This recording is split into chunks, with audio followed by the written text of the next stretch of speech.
algunas ideas acerca de el ciclo que está armando Prosa. Tengo entendido, tiene que ver con la esperanza. Entonces, lo que les voy a compartir son algunas ideas, digamos, iniciales sobre una cierta perspectiva que he estado tejiendo, ¿no? No es nada que ya tenga concluido, ni mucho menos, y que le he puesto, digamos, la idea un poco de la conversación hoy es despejar qué querría decir eso. Le he puesto hacia una embriología estética y política, lo voy a poner así, de la esperanza.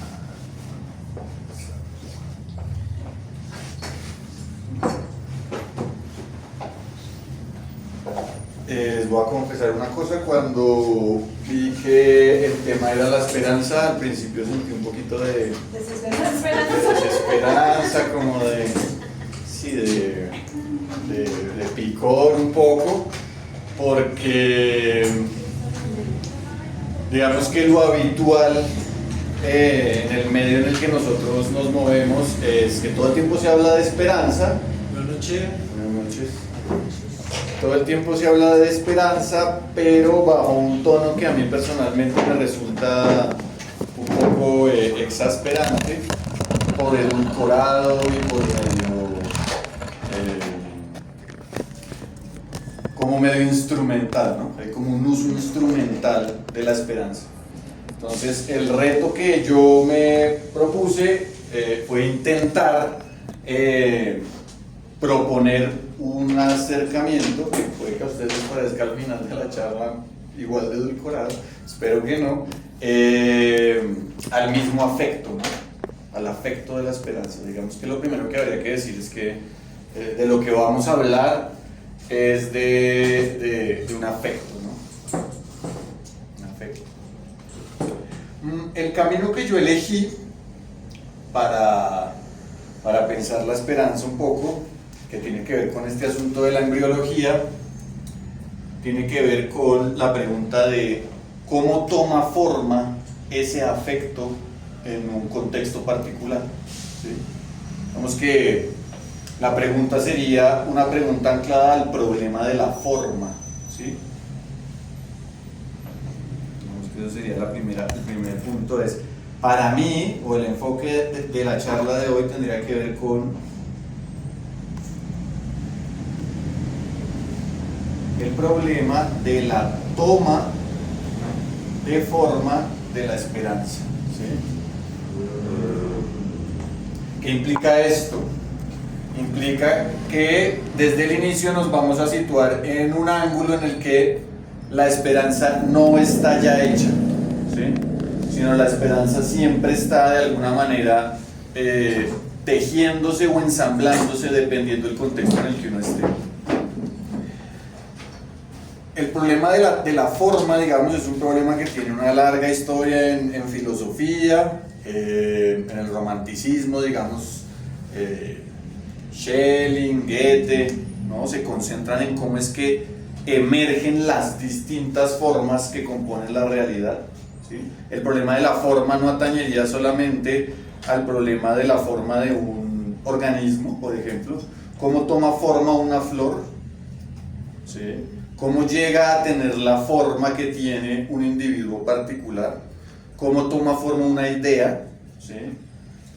También cómo toma forma una comunidad, cómo toma forma una política, ¿sí? El problema de la forma sería siempre un problema de proceso de formación, ¿sí? Ese sería el ángulo que a mí me interesaría rescatar, más que una moral, que una moral nos diría, ¿no? Los valores y digamos, el significado de la esperanza. Una moral teológica sería un significado que cae del cielo trascendente, ¿no? Como con una existencia esencial, independiente. Más que eso, más que esperar que caiga del cielo su sentido ahistórico y eterno, lo que estaríamos pensando desde una postura más materialista es cómo se genera ese afecto de esperanza, ¿sí? Ahora, obviamente ustedes pueden preguntar o se imaginarán, ¿pero esperanza de qué? Que hay esperanza de no morirse esperanza de llegar a viejo, esperanza de tener un trabajo mejor, la esperanza de poder vivir en un mundo menos violento, no sé, cuántas formas de esperanza hay ancladas a cuántos mundos posibles, ¿no? Sí. Ese es un poco el punto central ahí. Entonces, el problema, como los estoy invitando a pensar, tendría que enfocarse entonces en una especie de pensamiento de los procesos o de una filosofía procesual. Una filosofía procesual es una filosofía que entiende que la realidad está compuesta de movimientos, de velocidades, de devenires, más que de esencias fijas, ¿sí? Todos los objetos que conocemos, todas las situaciones en las que estamos imbuidos, no son otra cosa que coagulaciones momentáneas de procesos. Ese sería un poco como el marco desde el que yo estaría invitándolos a pensar el asunto de la esperanza. ¿Sí? La filosofía procesual piensa en términos entonces de movimientos. La realidad está compuesta de movimientos, de velocidades distintas de esos movimientos, lentitudes, ¿sí? Ritmos.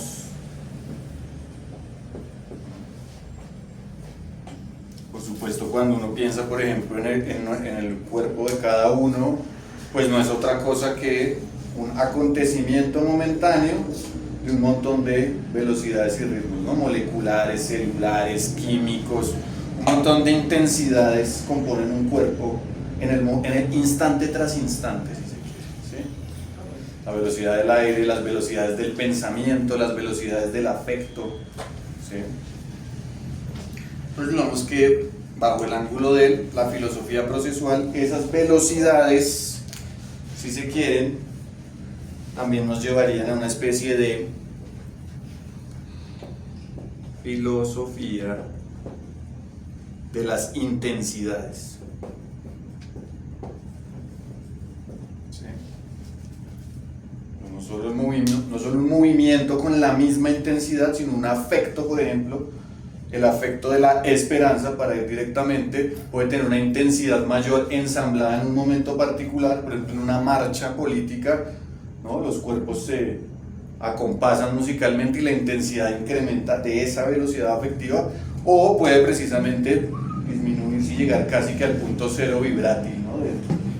del afecto.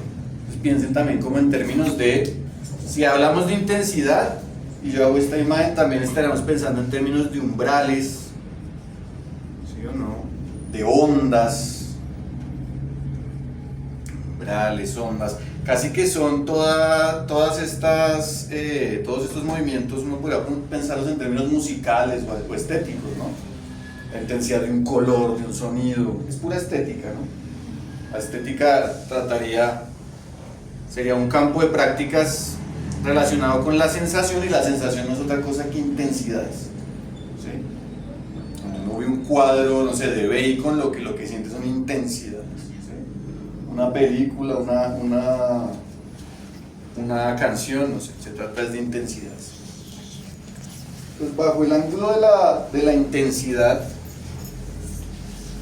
de lo procesual y de los movimientos, es que se enmarcaría un poco la propuesta que yo voy a intentar construir acá. Pues si quieren me devuelvo un poco. Pensar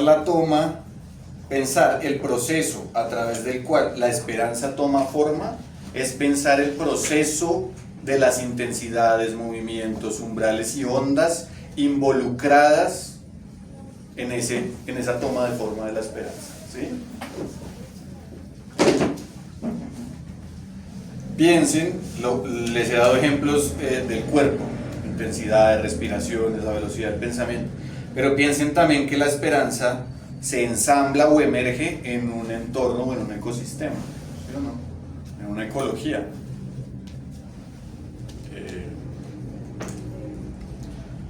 Y en esa ecología hay más intensidades, otro tipo de movimientos y otro tipo de ondas y umbrales, ¿no? Los movimientos del dinero, ¿no? Las intensidades de una crisis producto de algún, no sé, debate jurídico. ¿Sí me entienden? Es un mundo lleno de fuerzas, ¿no?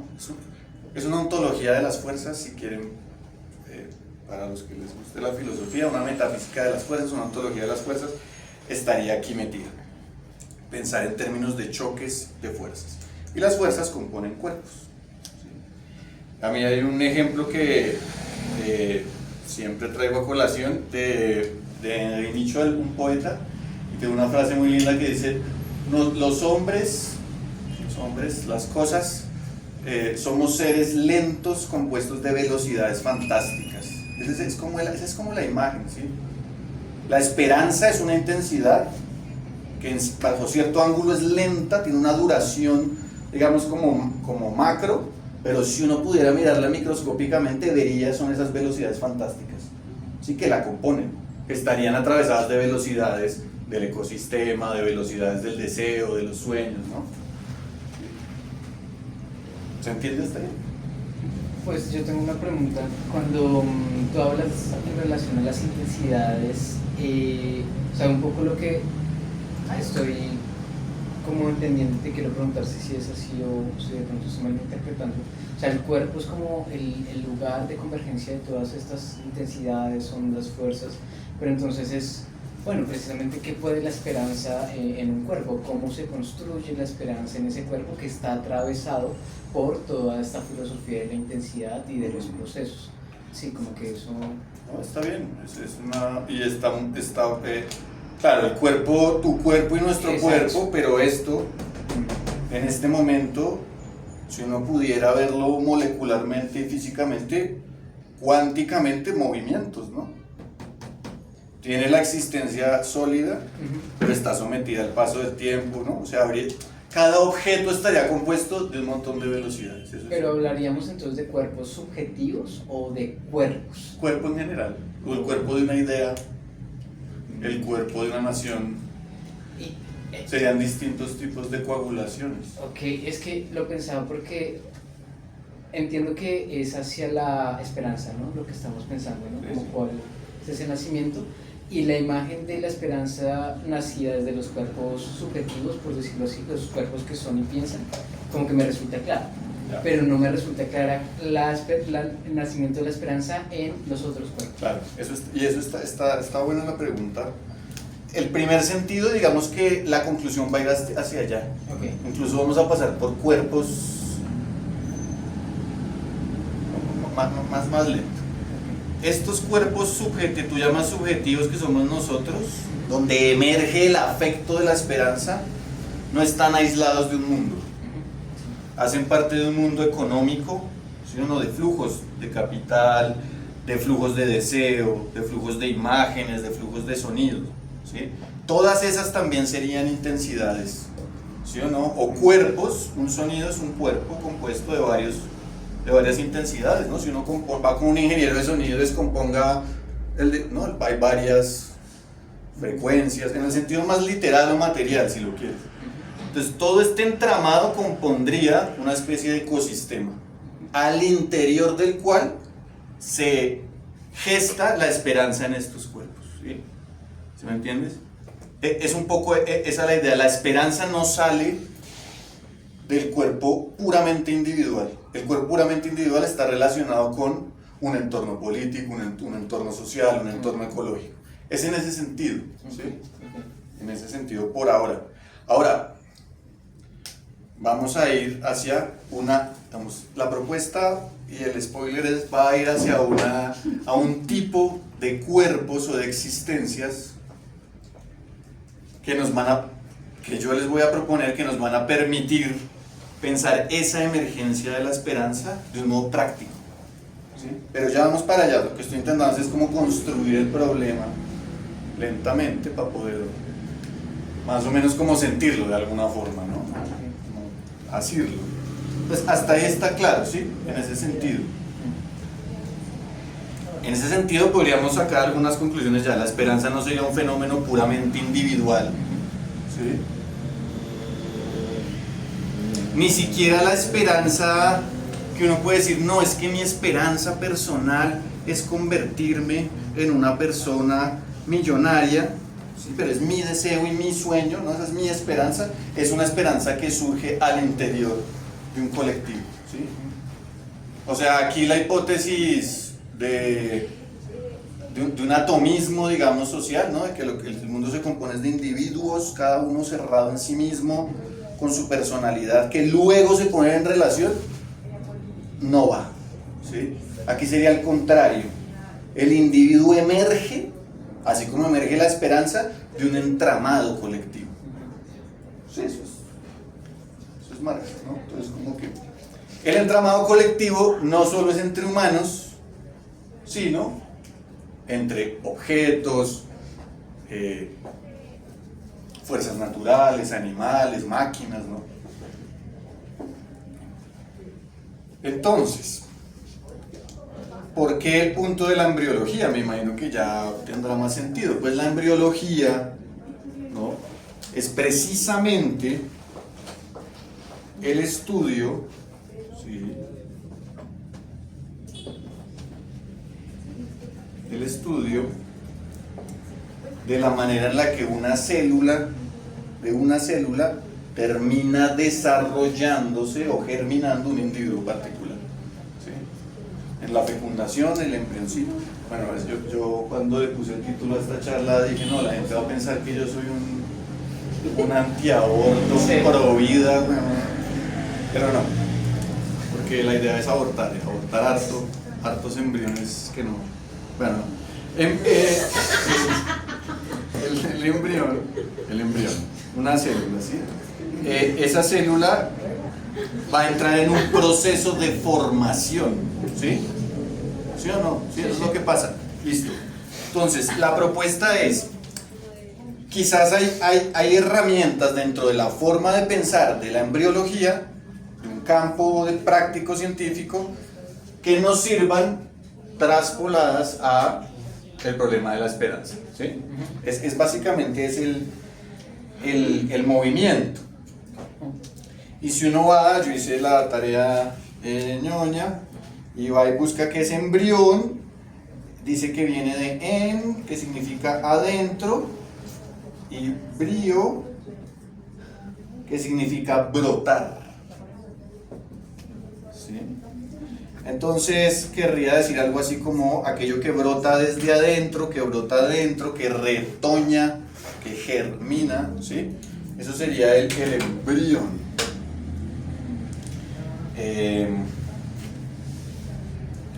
Entonces fíjense que la embriología es una ciencia que estudia la manera en que se constituyen los organismos, ¿sí? Y por lo tanto es una ciencia que estudia o que tiene relación directa con el problema de la forma. Eso fue lo que dijimos, ¿verdad? El problema de la forma es el asunto central. Entonces la embriología se hace preguntas como, por ejemplo, ¿cómo se desarrollan las formas del mundo orgánico? ¿Cómo una célula fertilizada se convierte en el adulto formado y dinámico de una especie? Mira, se hace esta me gusta. ¿Cómo los adultos, o sea, una vez ya convertido en adulto, permanece constantemente en procesos de cambio? ¿Sí? Es decir, cómo nosotros nos mantenemos instante tras instante. ¿Cómo se mantienen y relacionan dentro de su campo de formación de relaciones? ¿Cómo se mantiene, ¿sí?, esa forma que está en proceso de formación? Diríamos, un individuo en realidad siempre es un proceso de individuación, ¿sí? Individuación, es decir, está en un proceso de formación.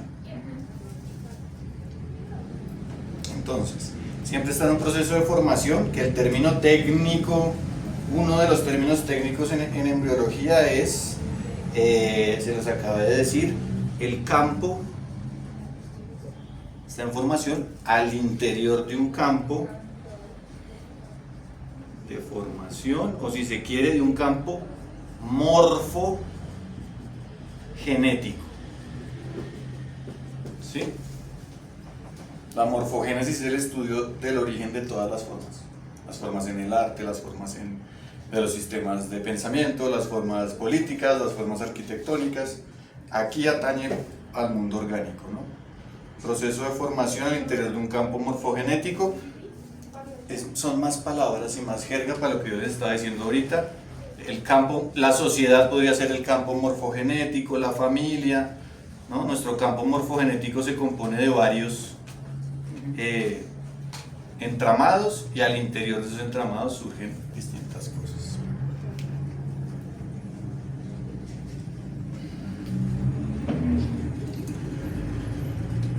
Digamos que el entramado en embriología podría ser el huevo, ¿no? Un huevo. Talc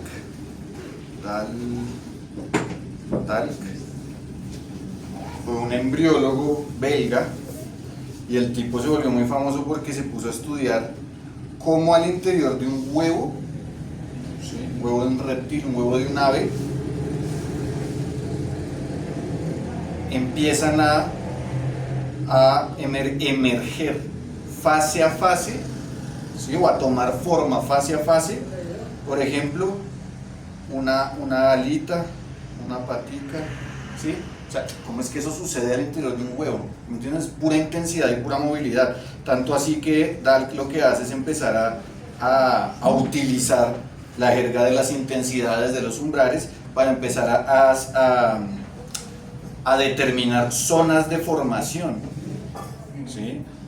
Y ahí lo que hay son procesos bioquímicos, o sea, es de una sutileza y una fragilidad impresionantes. De hecho, una de las frases de Dalk chéveres es: las células con las que caminamos podrían haber sido células que nos sirven para pensar si hubieran estado en ese momento particular en otra zona del huevo. ¿Sí?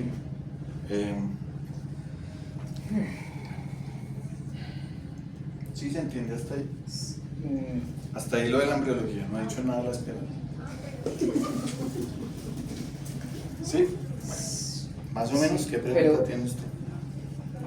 Pues es que me pregunto, digamos, con este último ejemplo que das de tal, ¿se llama? Sí.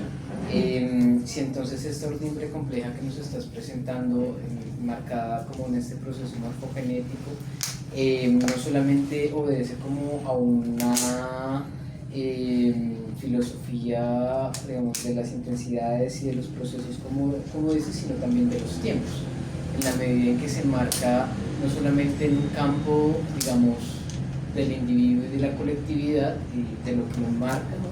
Sino también de lo que pasó antes de que fuese. Por el ejemplo del huevo, o sea, me lo pregunto por eso. Y sí, entonces ese hilo que compone esa ordimbre está siempre presente, y es esto que es, pero también esto que pudo haber sido, ¿sí? Sí, no, está buenísimo.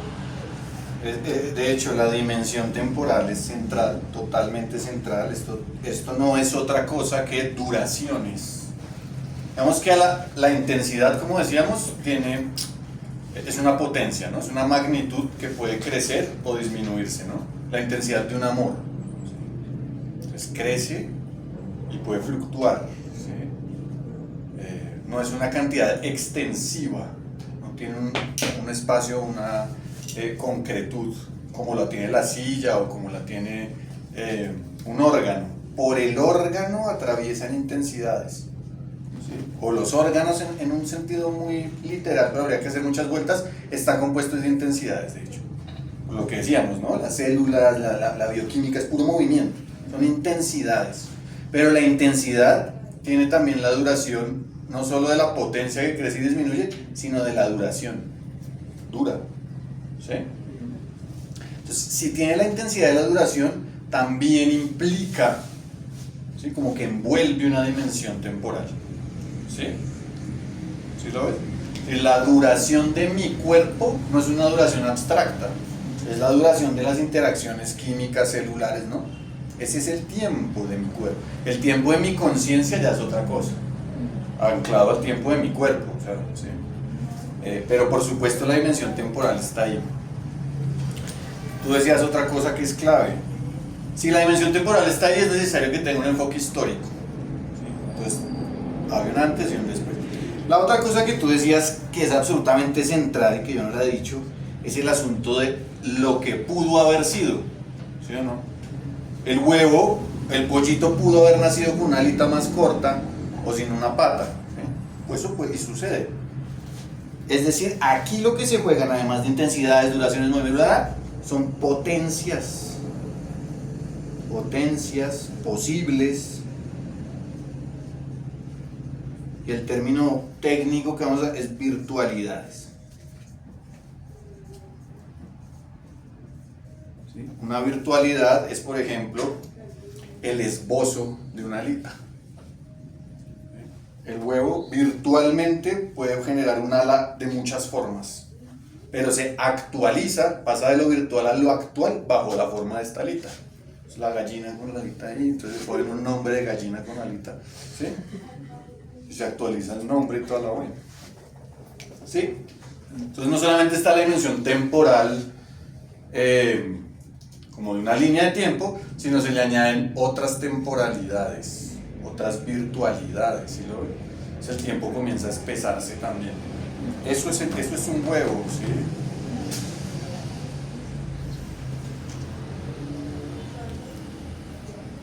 Bueno, pues para ir más rápido, ya con esto claro, esto mismo, este esquema mismo general, que yo he reducido, que he simplificado obviamente, que me ha dado licencias de ser inexacto probablemente, es la imagen de pensamiento que yo sugeriría para pensar el asunto de la esperanza. Una embriología de la esperanza. ¿Por qué es estética? Porque pasa precisamente por el asunto de la formación. Y el problema de la forma es un problema típicamente estético, ¿sí? Estético en el sentido de en el sentido clásico de la belleza, las formas bellas, las formas feas, pero también en el sentido de la sensación, el movimiento de las sensaciones, ¿sí? Los ritmos, es puro lenguaje de la sensación, de la estesis. Entonces por eso es estético en el huevo. No, yo no sé, me imagino que ustedes han visto y cada vez está más de moda por la, no sé, en la COP estuvo así también, estos videos donde es como está germinando una planta y la aceleran. Parece que tuviera movimiento, ¿no? Tiene, digamos, pero un movimiento, digamos, como más similar al de un animal. Pues eso, ¿qué es eso? O sea, es pura estética, ¿no? Es el arte de la naturaleza, el arte expresivo de la naturaleza. Con esto, entonces, construyamos el problema ya a nivel un poco más antropocentrado, si se quiere, de la esperanza. Entonces habría dos cosas en principio que distinguir, que yo lo voy a hacer así global y bueno, va a ser así. La esperanza, actualmente la esperanza es sobre todo ensamblada y manufacturada en un campo de interacciones, que es el campo de interacciones del capitalismo tardío. ¿Sí? Estoy hablando de nosotros viviendo en ciudades, ciudadanos, pues, en capitalismo tardío. Al interior de este entorno, la esperanza toma ciertas formas, ¿sí? O sea, al interior de este entorno se cultivan, germinan, se cuidan, se les pone incubadora a cierto tipo de embriones de esperanza. Hay otros que emergen, pero no se les cuida, no se les pone, incluso se les destruye, se les desgarra, se les invisibiliza, ¿se entiende? Sí. Digamos que esto podría ser el tipo A de formas de esperanza. Sea lo que sea, la esperanza del éxito, la esperanza de tener una buena vida, ¿no? ¿Cuál es? No sé, el emprendedor, por ejemplo, ¿no? La esperanza se juega invirtiendo en la bolsa, la esperanza se juega apostando, ¿no? La esperanza es una inversión a futuro. Ya definimos qué sería la esperanza. Habría un campo que es este, ¿sí? En este campo, la esperanza entonces es manufacturada, ¿sí? Es mercantilizada, ¿sí? Es susceptible de ser utilizada en discursos teológicos o mesiánicos más bien, y en mesiánicos podemos meter ahí no solamente las iglesias tradicionales, sino la multiplicación también de gurús, ¿sí o no? No sé, de discursos de salvación, desde conectarse con el interior hasta muchas cosas, ¿sí? Tienen que ver con jugar, capitalizar la esperanza de la gente. Ese es ¿por qué es tan rentable la esperanza? Porque vivimos en un mundo de incertidumbre, un mundo precario, un mundo lleno de temores, de miedos de distinta índole. Y ante el miedo y lo incierto, lo que emerge es el efecto de la esperanza, ¿no? Es como lo último que se pierde es la esperanza, por más de que uno esté precarizado, ¿no? Viviendo en la calle, igual uno está ahí, va y escucha al coach y le dicen, vaya, hable con tal, que él le puede ayudar. ¿Sí? Estoy hablando en un sentido, por supuesto, bueno, señor. Sí, es que pensaba que entiendo el marco del capitalismo tardío, sin embargo pienso que a pesar de que la esperanza se manufactura como lo has expresado en ese marco, también está atravesada por, no sé, todo un bagaje histórico y conceptual alrededor de lo que ha sido esa palabra. Es decir, no solamente su significado actual, sino toda la historia que carga, con respecto también al entorno cultural en el que se enuncia. Entonces, por ejemplo, la esperanza desde un entorno, una librería, digamos, con una que deviene a Cata de alguna manera, es diferente a la esperanza de una red de bibliotecas públicas, ¿sí? Y me pregunto entonces cómo enmarcamos a la esperanza, ese concepto tan abstracto, no solamente dentro de esa manufactura del capitalismo, sino como un proceso cultural, individual y casi también espiritual, porque es un hecho, cosa como fuertemente espiritual. Y la otra cosa que me pregunto es si se pueden hacer distinciones con respecto a lo que es la esperanza y a lo que, no sé, es un positivismo vacío, que siento que es lo que se manufactura más bien desde esa línea de ensamblaje que es el capitalismo tardío. No, está bueno, está bien, total. Yo estaría pensando que, por supuesto, frente a este modo, digamos, a este movimiento de manufacturación, igual al interior mismo del capitalismo tardío se están gestando otras formas, ¿sí?, de esperanza, diríamos. Vemos que aquí la dimensión sería la forma de manufactura que obedecería a este tipo de economía, pero que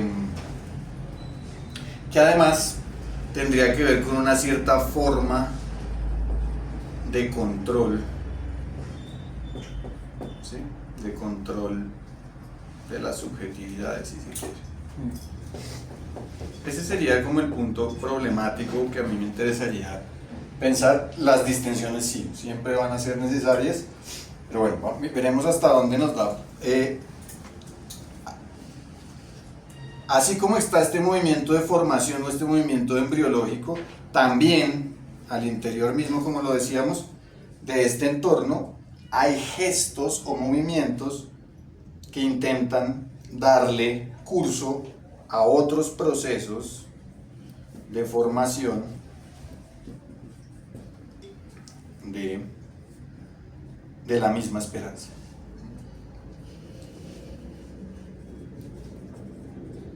Es como si aquí la esperanza se ensamblara bajo un cierto entorno, que por supuesto es exitoso en muchos sentidos, pero al mismo tiempo coexisten otras maneras de ensamblar otros tipos de esperanza, ¿sí?, que obedecen por supuesto a otro tipo de historias, ¿no?, como tú bien señalas. Esa sería como la contraposición, ¿no?, inicial del asunto. En principio pensaría yo que la contraposición sería clásica en el sentido de la pregunta de cómo disputar el ensamblaje y la producción de esperanza a este tipo de entorno, ¿sí? Cómo producir prácticas, ¿sí?, para generar otro tipo de embriología de la esperanza o de procesos de formación de la esperanza diferentes a este, ¿sí? Ese es como, es muy esquemático y si lo quieren es bajo un relato medio heroico, ¿sí? Como cómo poder resistir ante el sublevado y tal. Sí, Claro. De este esquema heroico, mi interés también es desplazarlo a un esquema donde la imagen no sea... el esquema heroico siempre tiene por imagen el héroe, ¿no? Siempre iba con la lanza, la flecha, ¿no? Como armas largas y puntiagudas, ¿no? Medio fálicas, y con eso iba y destruía, mataba, ¿no? Etcétera. Eso tiene su lugar, pero digamos que uno podría también pensar bajo otro tipo de relato y de estrategia práctica, ya no a través de las armas fálicas y puntiagudas, ¿no? Del que va y caza mamuts, ¿no? Sino de estos instrumentos que son las bolsas, por ejemplo, o contenedores. Que, por ejemplo, esto es un textico de Úrsula Le Guin que se llama la teoría de la bolsa transportadora como teoría de la ficción.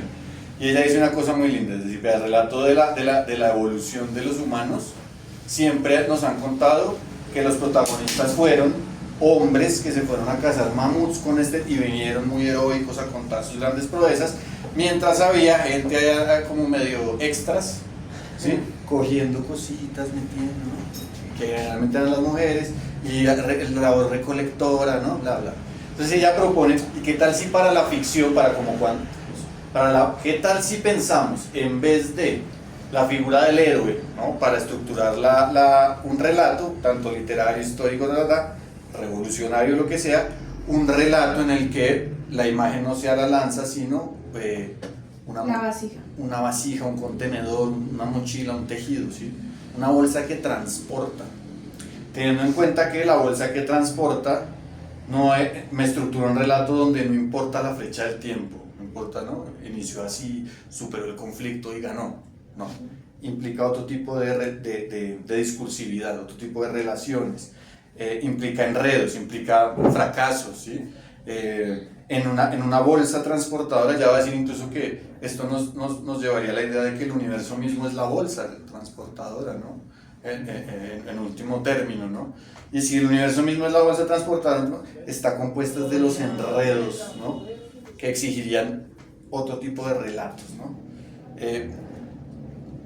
Fíjense que la figura del embrión es una figura más frágil, ¿sí?, es una figura que está a medio camino entre la nada y algo que de pronto puede llegar, ¿no?, a andar con una alita chueca, pero... Y está en esa bolsa también. Y está en una bolsa, está en una cosa de gesta, hay un montón de cuidado. Es otro tipo de imagen de pensamiento. En ese sentido también es estético el asunto, ¿sí? Más que fórmulas y un programa político que podría ser y ojalá nos llevara a establecer igual instituciones y otras, igual también pasa por otro tipo de sensibilidad discursiva. Quiero preguntar algo, ahorita es que esto de la esperanza mercantilizada y todo eso, pues me pone a pensar mucho porque siento que de alguna manera es como una interpretación como de la humanidad, de ese potencial, de esa virtualidad, de ese brote de nosotros como seres humanos y como planeta y como... Sí, entonces no sé, pues siempre como que esto que también menciona de positivismo vacío y todo eso, como que una parte de mí siempre como que encuentra conflicto con esto del capitalismo, pero me hace preguntar, pues esto que estamos hablando, pues que tanto esa esperanza que se crea por vacía que sea y por superficial o de pronto equivocada, de pronto sí está mostrándonos el potencial real del brote que somos, porque somos esa intensidad que usted menciona, ¿no? El brote de nosotros es el brote desde la última vez que se extinguió todo y volvió a crearse vida, y nosotros somos producto de ese brote que todavía está ahí manteniendo la fuerza. Y qué tal que esa esperanza que nosotros vemos vacía y equivocada de verdad, sea, pues como el potencial de nosotros como humanidad está escondida debajo de eso que vemos como algo negativo, como Sí. pues por las consecuencias del medio ambiente y por las vainas dramáticas y románticas y estéticas pues de todo el asunto de la esperanza, ¿sí? No tiene que ser algo bonito y tenemos que estar todos felices saltando, Claro. pero qué tal que nuestro potencial sea otro, ¿sí? Yo creo que, o sea, lo expresé además de una manera muy linda, ese es el punto. De hecho, no es que, no es que el que termina metido en el cuento de ser emprendedor por hablar mal de ellos, ¿me entiendes? No es que esté mal, ¿sí? No es que esté mal. Hay algo ahí que es potencialmente otras más cosas, ¿sí? Cuando dice potencial ese es el asunto. Es un potencial vital, existencial, no abstracto. O sea, la esperanza no es una idea no, es un afecto, es el sentido. Es el sentido, la esperanza y el sentido de vida, el sentido de la existencia, están relacionadas.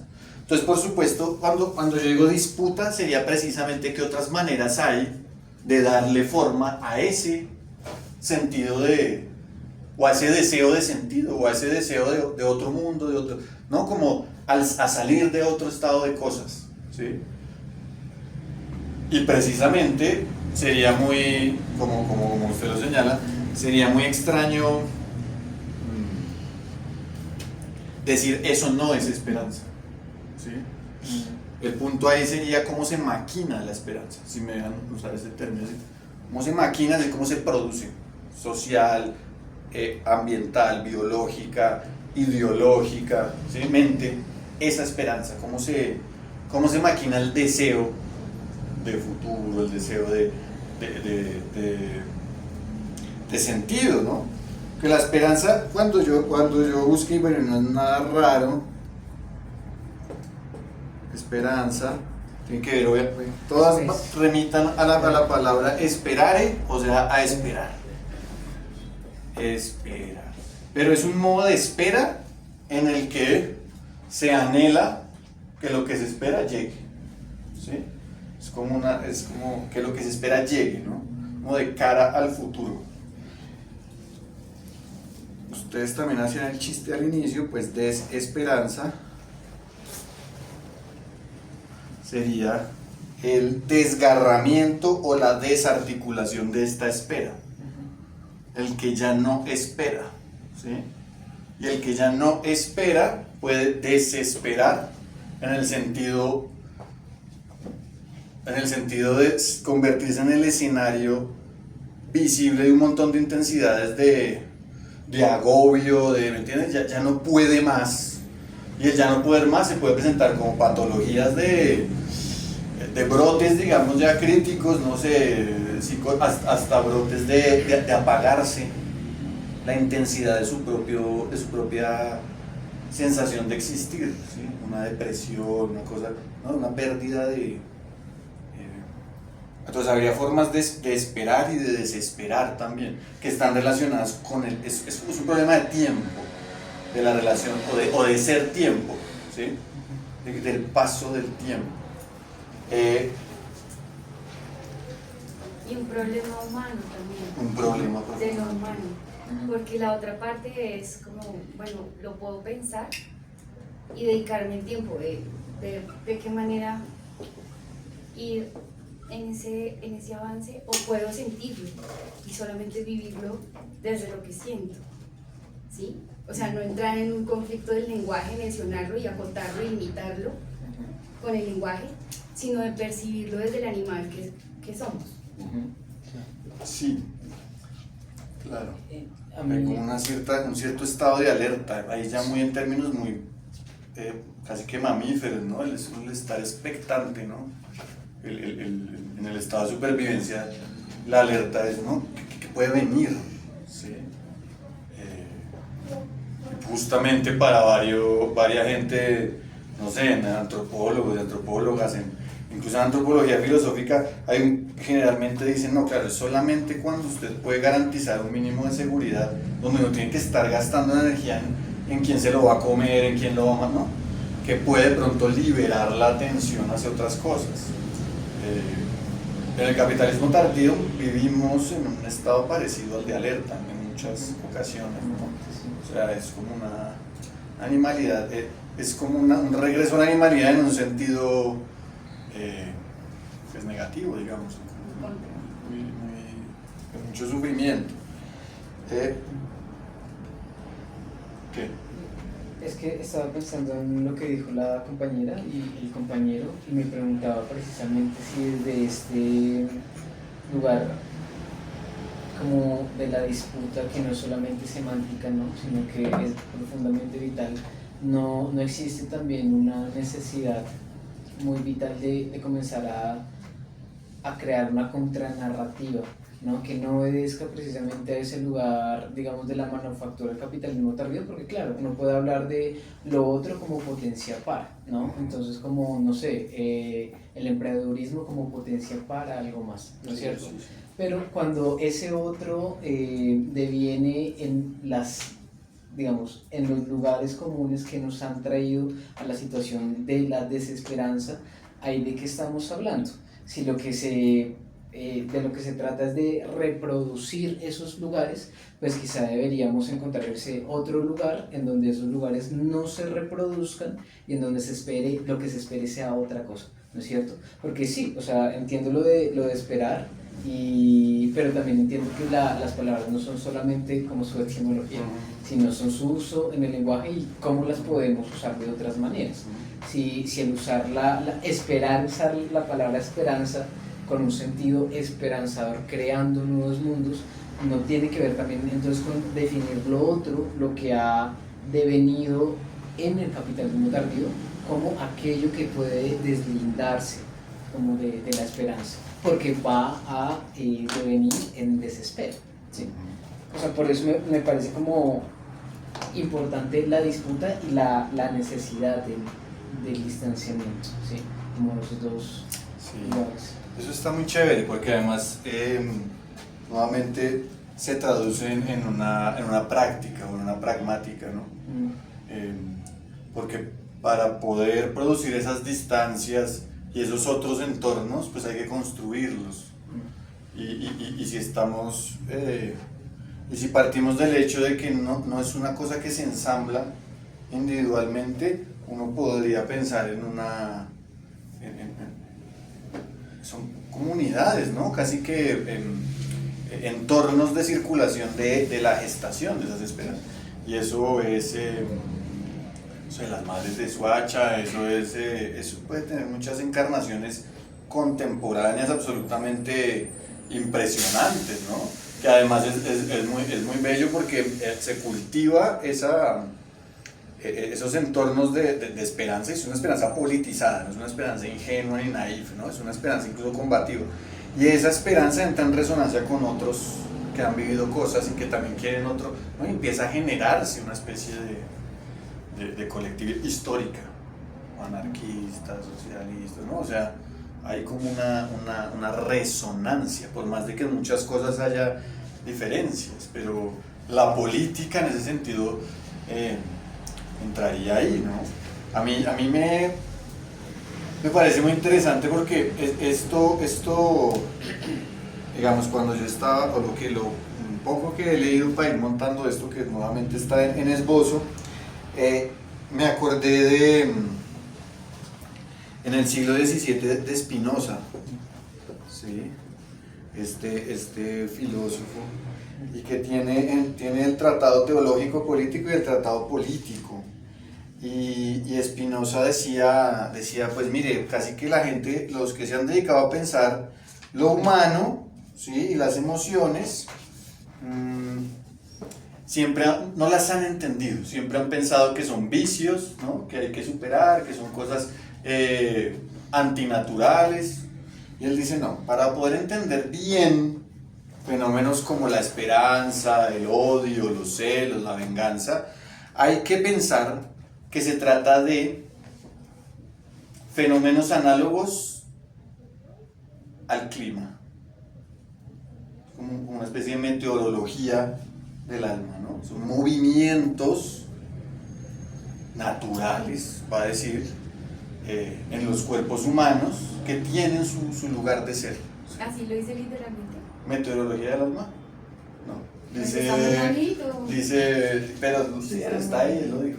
Dice, son análogos al viento, análogos a las olas del mar, análogos a esto y lo otro, pero diga, fíjense que además, pese a que es un racionalista, ¿no? Su cosa es física, una física de los afectos, una psicofísica de los afectos, ¿sí? No esta cosa de moral. Los celos están mal, vaya confieses, esos son vicios, procúrelas. No, esos son fenómenos naturales. Y en ese sentido lo que va a decir que es bien potente es que los humanos generalmente, a mí me parece que tiene cierta actualidad, los humanos tendemos con facilidad a la superstición. Es, no dicho, y esto lo podemos ver, hay una tendencia. Es decir, es como una especie de atractor, ¿no?, a la superstición. Sí. Yo justo te iba a preguntar que qué garantizaba que esta esperanza llevara a la acción, porque pues yo me puedo sentar a esperar que me llegue el pan a la boca, pero pues como que cuál es la línea delgada que hace que la esperanza esté en constante movimiento y que no sea simplemente decir porque tengo esperanza todo mágicamente pues va a suceder. Claro. Yo creo que hasta donde vamos, de pronto un poquito más adelante tenga más fuerza, digamos, una posible respuesta, pero hasta donde vamos pensaría que precisamente la imagen de que se trata de una cosa que se gesta, el envío se está formando. me implica, ¿sí? Y me implica siempre estoy implicado.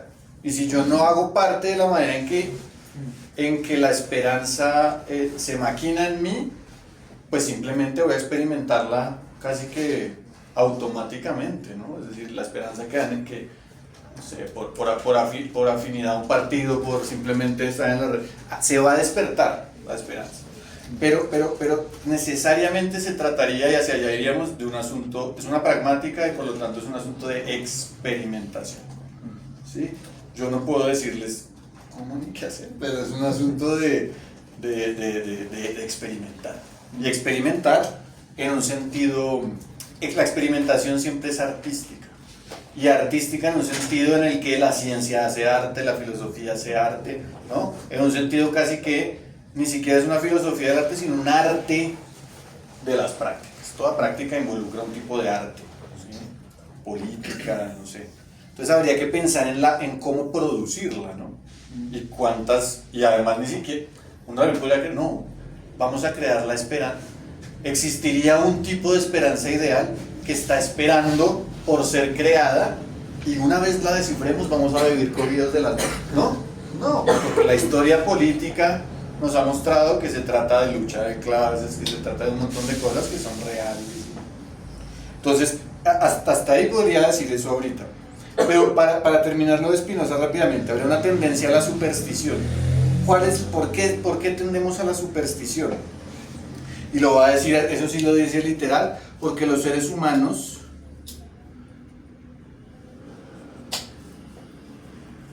al estar abocados a la incertidumbre del paso del tiempo, fluctuamos. Ante esa incertidumbre, fluctuamos como un péndulo, ¿sí?, entre el miedo y la esperanza. Son los dos afectos básicos de la experiencia, no son los de la experiencia política, digamos, el miedo y la esperanza, ¿sí?, la incertidumbre. Ante un momento de profundo terror, emana de alguna manera la esperanza, ¿sí? Un cáncer, el hijo de puta se va a morir, ya me dijeron, no, un milagro, no, sí, es así, llévelo tal, échele tal, siempre está la esperanza. Y ante un momento de gran plenitud existencial, siempre aparece, ¿no?, una voz, no puede estar todo tan bien, algo debe venir, no, el miedo, ¿no? Entonces siempre como que se acechan el uno al otro, ¿sí? Es como un pendular. Y ese pendular es el que nos genera la propensión de creer en cualquier cosa, ¿sí me entienden? cualquier huevonada que uno le...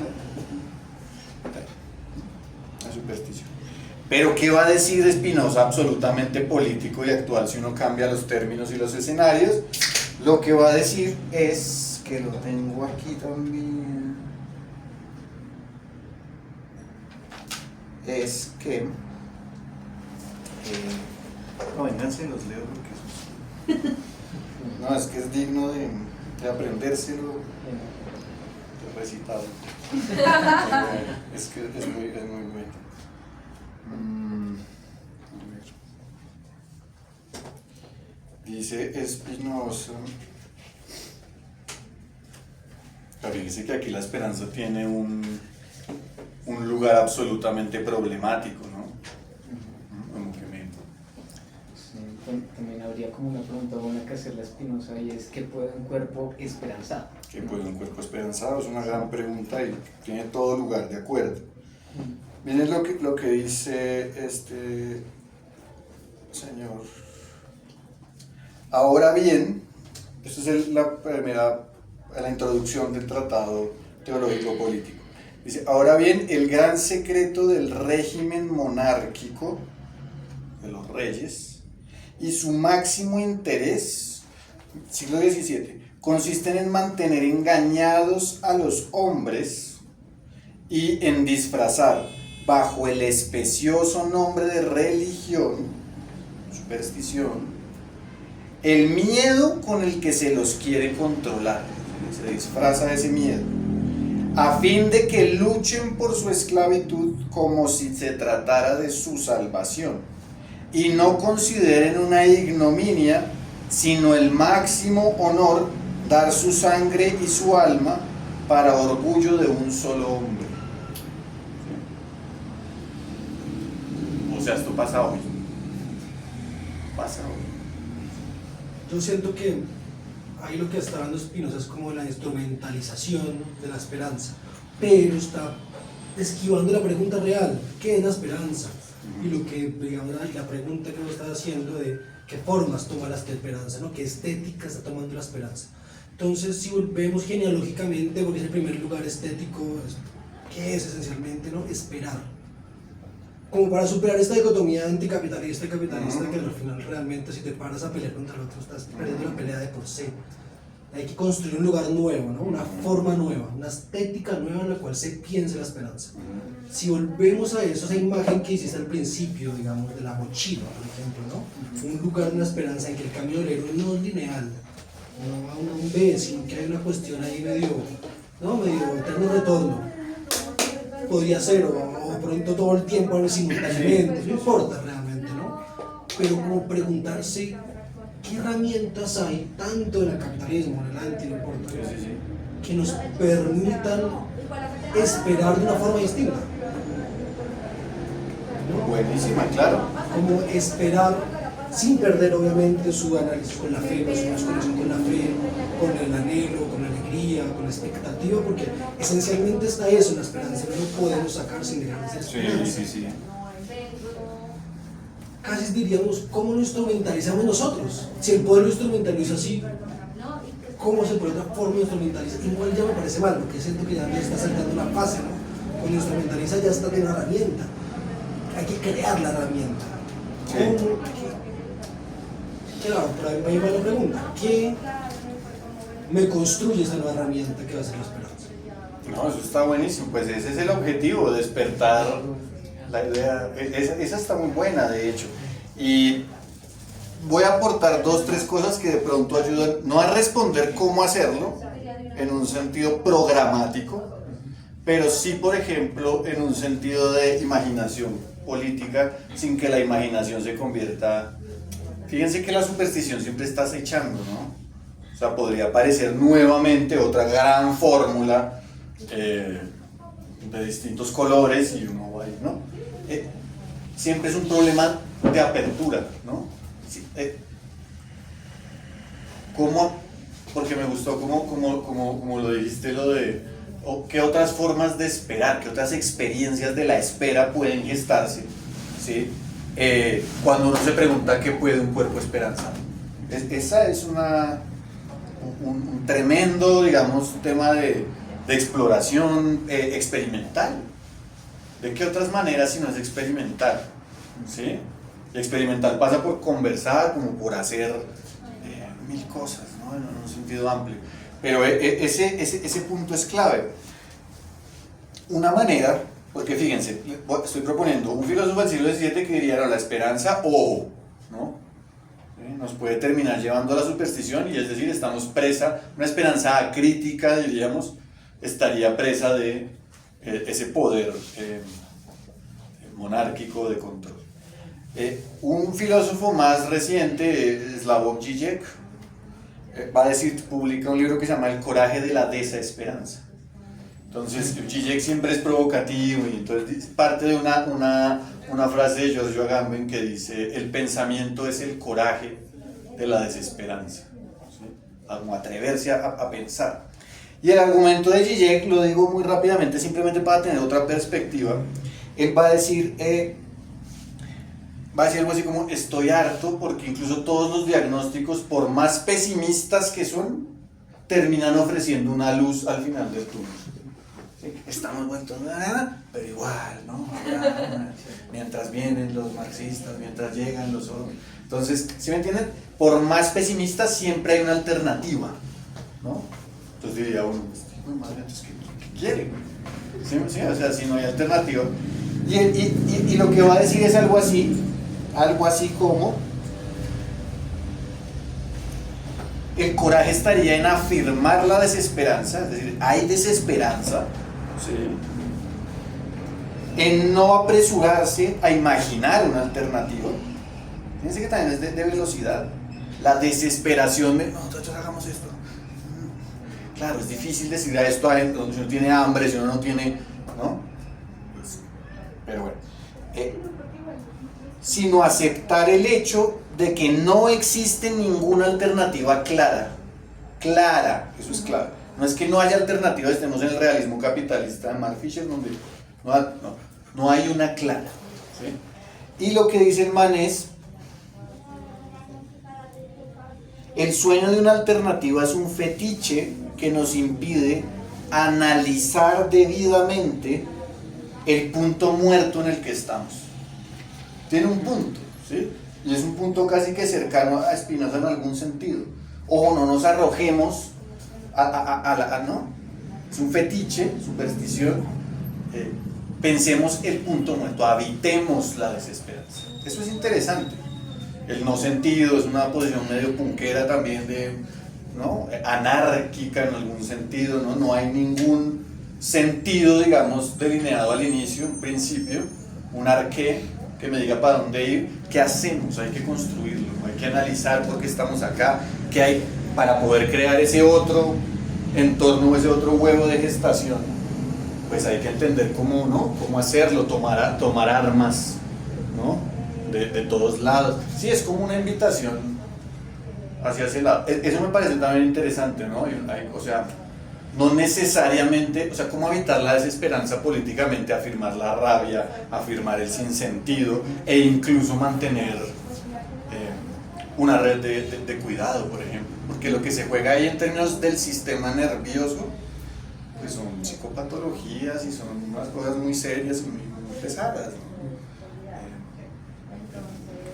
Que son propias del o sea, el sistema en el que uno vive son las que lo producen. No al médico y al psiquiatra y no, eso es un problema tuyo y de tu papá.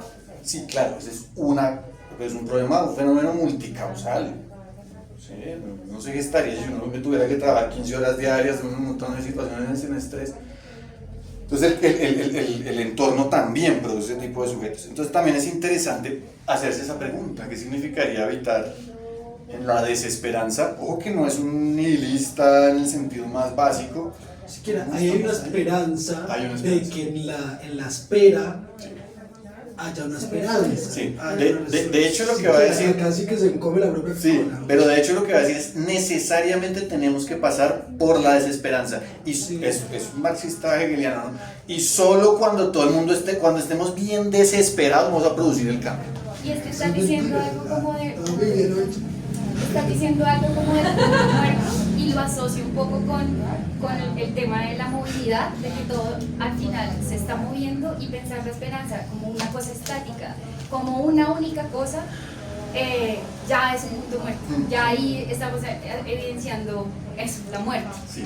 Sí, porque no es una cosa que se quede que la proyectemos y se quede, sino que se tiene que transformar a medida que nosotros también, el espacio, todo lo que va haciendo cerca, y en ese sentido lo que vale la pena es lo que te pone en desequilibrio para... Es que igual los conceptos de esperanza y desesperanza, pues que hemos hablado, a pesar de la postura de los filósofos, siempre son un poco supersticiosos también, los conceptos de esperanza y desesperanza, ¿no? Cuando yo hablaba del péndulo del nivel de la esperanza, siendo como la superstición, se me hacía muy directamente relacionado como con el impulso animal, como el instinto de supervivencia, ¿no? Sí. Eso es eso, el nivel de la esperanza todo el tiempo, y eso es lo que hace un animal actuar de una manera y los animales Por eso es evolucionar, natural. todo eso. Entonces como que pues me parece como súper extraño que como que se aleje tanto y sea tan filosófico y mental, imaginativo, fantástico, ¿sí? Como que se separa mucho como el impulso natural, que es ese brillo, ¿no? El brote de la vida es lo que pues está sucediendo, ¿sí? Entonces la esperanza es una cosa como súper mágica, ¿sí? Pero eso es problema mío de no explicar bien a Spinoza, no, es absolutamente... De hecho, uno podría decir es uno de los grandes filósofos de eso que se llama como el brío o esa potencia de existir. ¿En qué sentido?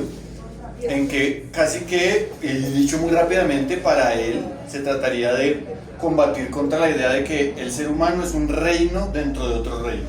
Es un reino dentro del reino de la naturaleza, una figura excepcional aparte de la física y las leyes de la naturaleza. En ese sentido, lo vuelve inserta al ser humano, es otra modernidad, que la de Descartes, vuelve inserta al ser humano en la naturaleza, ¿sí? En los flujos en lo animal, ¿no? En todos estos asuntos. Pero además, en términos del brío, dice, se van a definir los seres humanos por lo que pueden o no pueden. Se definen por lo que puede su cuerpo. ¿Qué puede el cuerpo de este? Cuerpo tuyo, el cuerpo tuyo. Así se define un cuerpo humano. No se define con el ser humano tiene 2 ojos, tiene 3, no. No se define anatómicamente, sino por su potencia. Y la potencia es una potencia de existir. ¿Sí? Y es una potencia, la potencia de cada uno es diferente y es absolutamente perfecta, ¿sí? En su diferencia. Ahora, la potencia de existir cuando se incrementa, el afecto que acompaña ese incremento es la alegría. Y cuando se disminuye, el afecto que acompaña a esa disminución es la tristeza. ¿Sí? ¿Sí lo ves? Pero esto es natural. ¿Sí? Unos animales que juegan en el parque, un caballo que salta, ¿no? En un potrero, ¿no? Y uno lo ve como haciendo unas figuras rarísimas. Uno incluso sonríe si es medianamente sensible. Y un niño sonríe, ya si usted ya está desesperanzado hasta que pues ya se jodió, pero el niño sonríe. ¿Por qué sonríe? Porque casi que detecta o siente ese incremento de su cuerpo, compone cuerpo con el del caballo y la potencia de ambos crece. Su alegría me alegra, ¿sí me entienden? Mi sensación de existir crece. ¿Sí? Eso es muy impresionante. Pues claro, en un régimen de X o lo que sea, pues se juega también con eso, ¿no?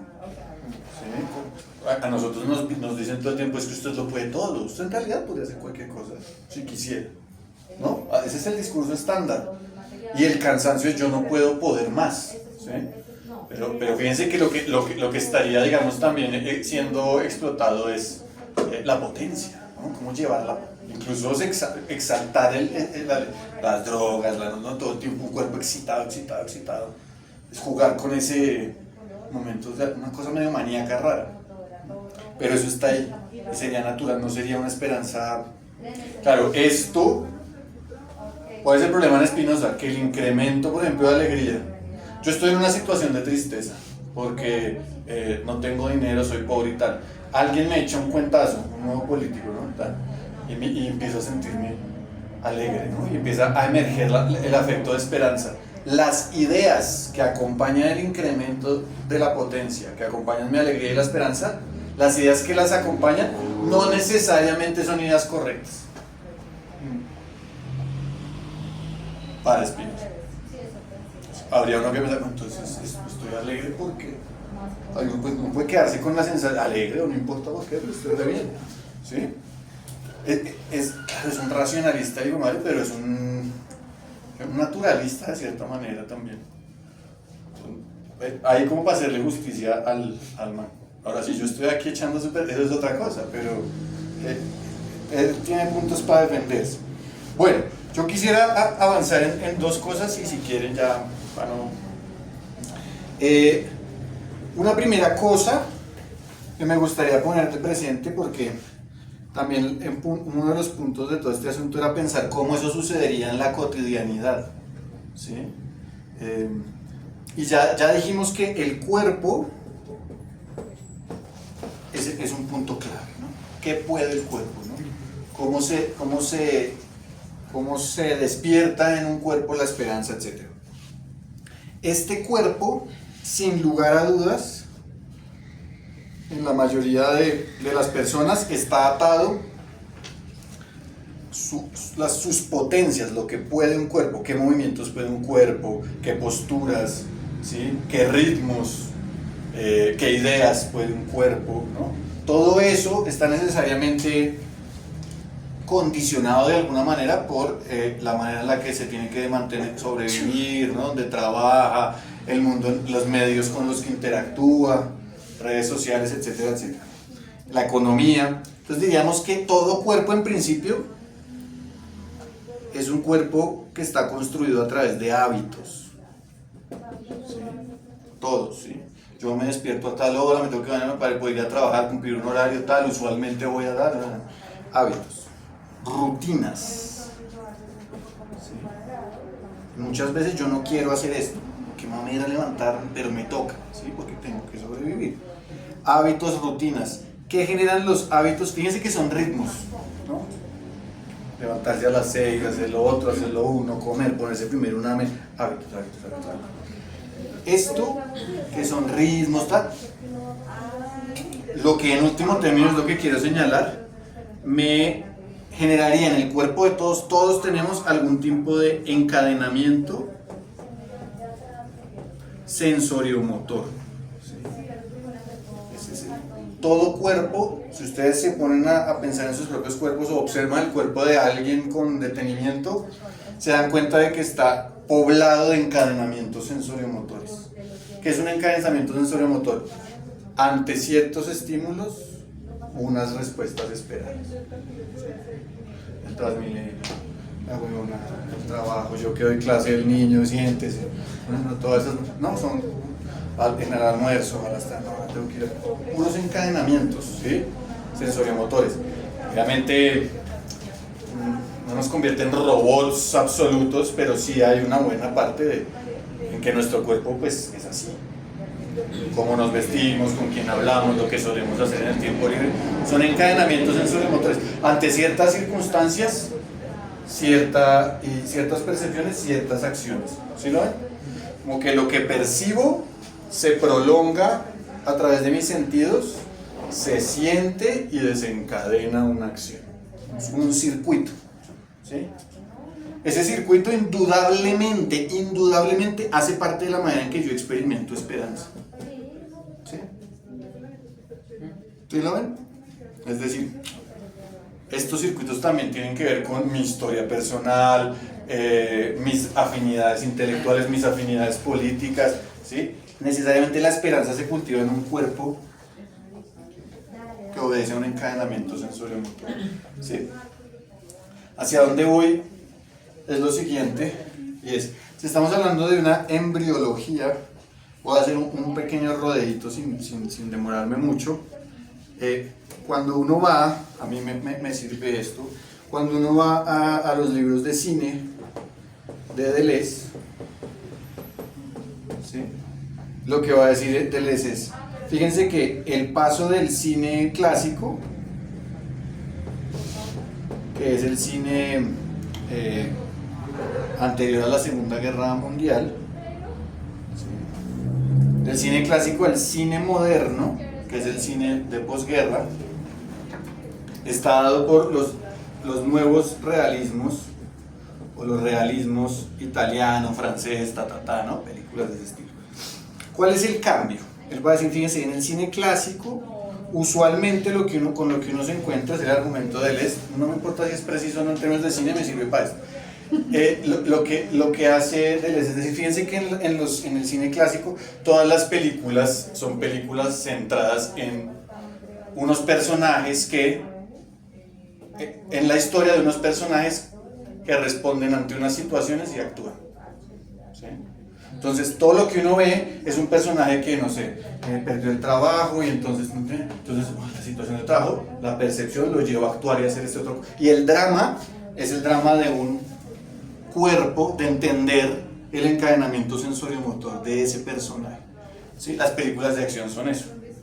Misión Imposible, y son entretenidas, porque es que va a hacer este man, entonces no, claro, percibe y actúa rápido, es pura acción, reacción, ¿sí? Eso es el cine clásico, dicho de manera chata. Obviamente habrá muchas cosas que no caben ahí. En ese sentido lo va a llamar el cine clásico, es un régimen orgánico. Los animales, nosotros funcionamos así. O sea, casi que el personaje de una película es una imagen viva, funciona como un ser vivo, le pasan cosas, percibe otras imágenes, una bala, ¿no? y hace una acción. Sería un régimen orgánico, lo va a llamar él, o un régimen sensoriomotor. ¿Cuál es el punto acá para volverlo a anclar con lo de la esperanza y la política? Con estas películas del realismo italiano, del realismo francés, etc., y las películas de Ozu, van a ocurrir una cosa muy particular según Deleuze, y es empiezan a aparecer personajes que vagabundean, que uno aquí son las películas que obviamente todo el mundo dice, sí, o sea, gente así, y horas, ¿no? El man ahí, y de cinearte, ¿no? Pero es eso, es otro tipo, no es el encadenamiento sensoriomotor, uno sabe qué va a ocurrir, ¿sí? Ante un estímulo no se sabe qué va a ocurrir. Son personas que vagabundean, contemplan. ¿Sí me entienden? Ocurre algo acá, en este tipo de cine. Es como si, y lo va a decir Deleuze, en estas películas es como si estos personajes, algo excediera a estos personajes. Algo no pueden tramitar lo que están viendo, ¿sí? Algo los excede y no pueden prolongar el estímulo en una acción. ¿Sí? Y se corta el encadenamiento. Este encadenamiento es el encadenamiento o sea, esta es una manera en la que se incorpora el sistema de producción en los sujetos. Se quiebra, ¿sí? Se quiebra. Y es la impresión que uno le genera a la gente que uno dice, ¿cómo vive en la calle? Que se salió del sistema, ¿no? Se quiebra. Al quebrar el encadenamiento sensoriomotor, la explicación filosófica de él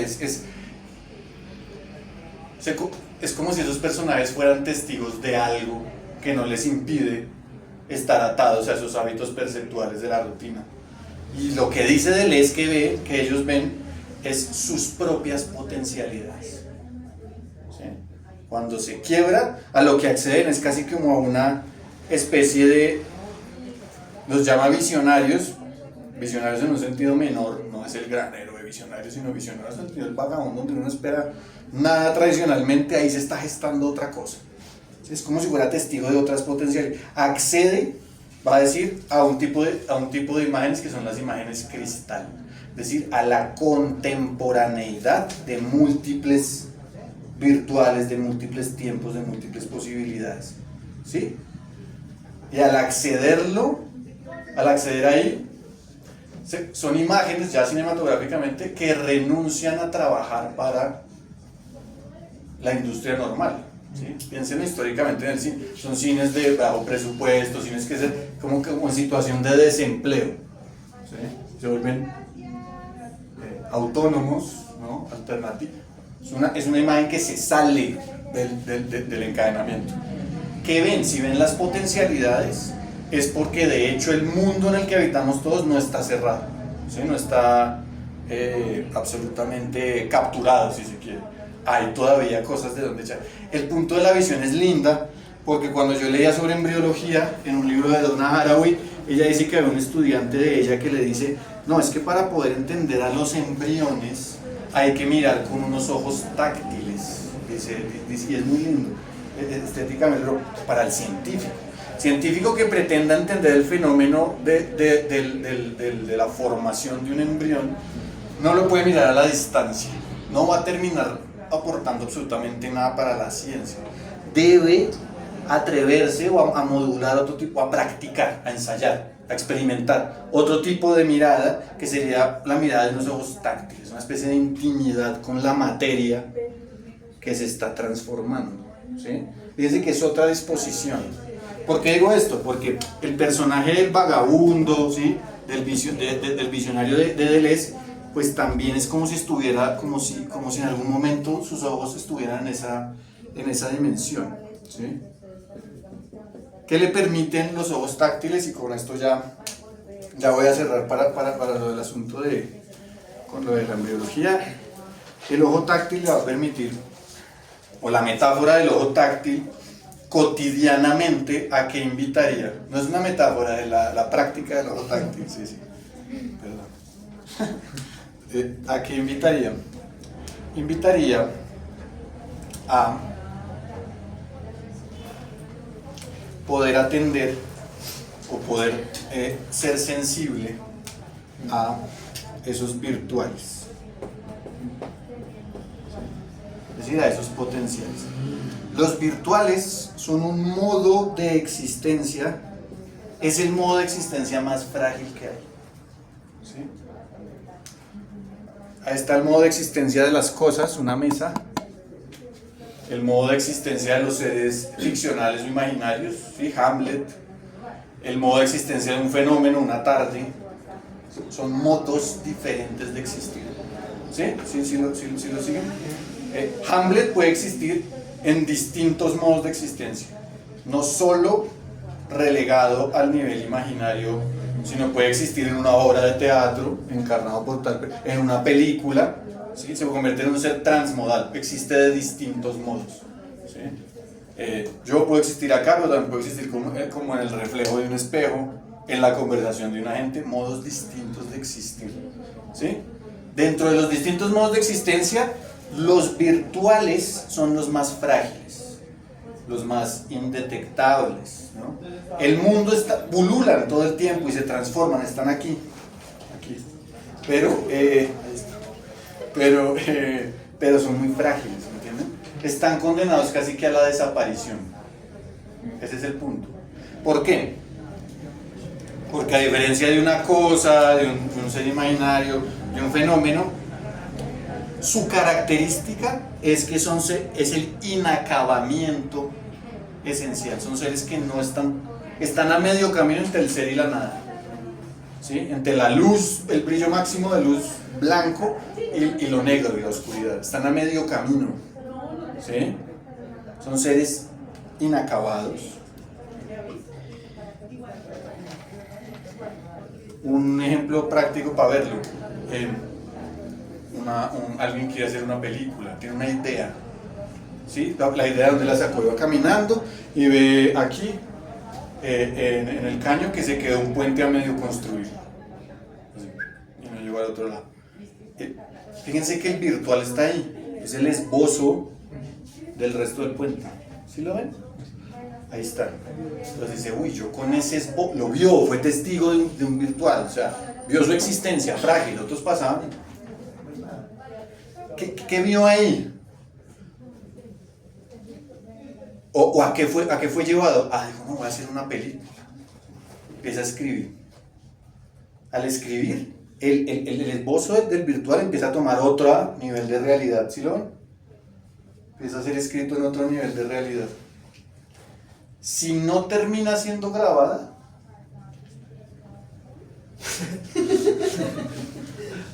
Perdón, es que están buscando una persona, es un servicio social. Alguien que estaba en el café porque van a cerrar el café. A nosotras. Ah, Hay que pagar. Si puede salir un momentico. Momento, pero el puente.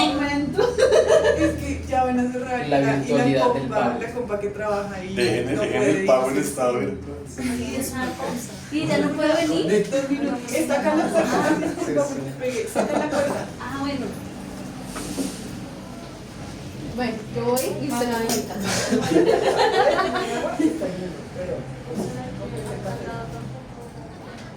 ¿La esperamos o sí? Sí, esperemos. No vamos a desesperar.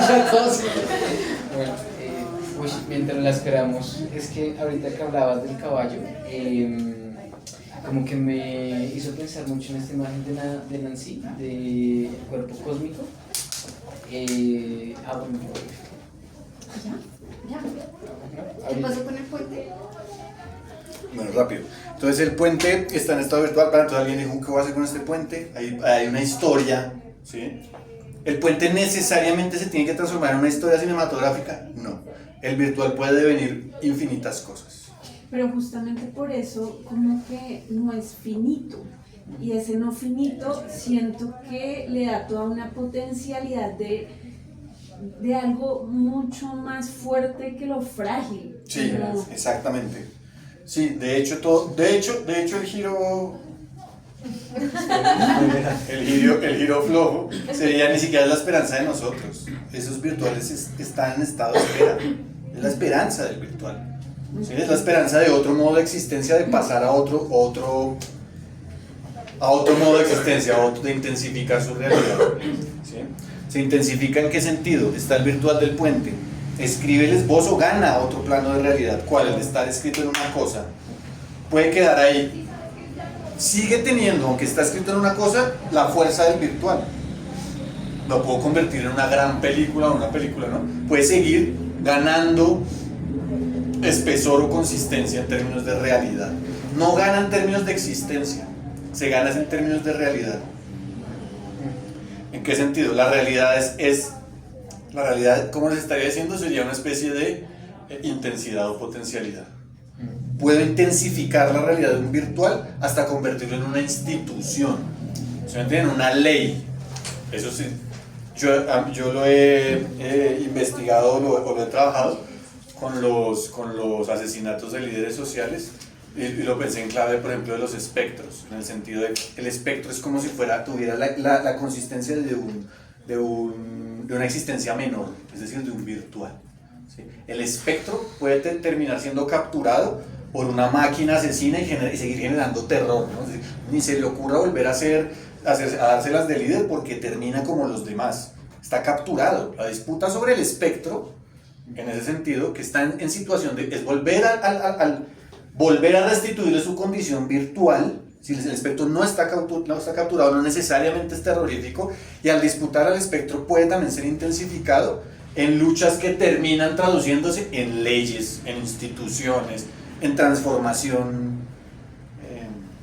material, digamos, que es lo... O sea, si esto no llega si todo lo que hemos dicho no se traduce, a mi juicio, en un asunto institucional o alcanza un nivel de realidad, una consistencia lo suficientemente sólida, por más de que no sea fija, que pueda seguir generando aún más transformación, no tiene sentido. Sería simplemente una estetización de la esperanza no.